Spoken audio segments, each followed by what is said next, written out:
رولز رويس في مصر اخيرا هتقدر تلمسها، بس للاسف مش هتقدر تشتريها طبعا.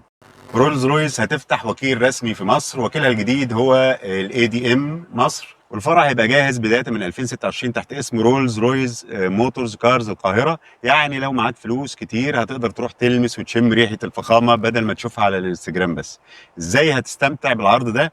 من سبتمبر الجاي ان شاء الله هتقدر تزور معرض مؤقت هيتعمل في التجمع الخامس في بارك ستريت ايست. هتقدر تلمس العربيات دي وتتخيل نفسك فيها وتاخد سيلفي. ممنوع ركوب طبعا الا لو معاك $1,000,000 مقدم. كلام المسؤولين الكلام الفخم طبعا اللي ما بنفهموش.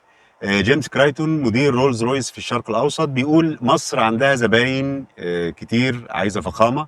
يعني لو معاك 20 مليون جنيه عندك حق تروح تشتري رولز رويس.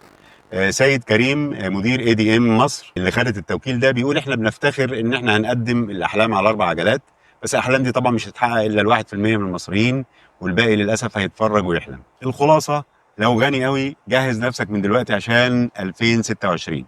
لو زي حالتنا كده روح اتفرج وانسى وكمل شغل على اوبر بتاعتك.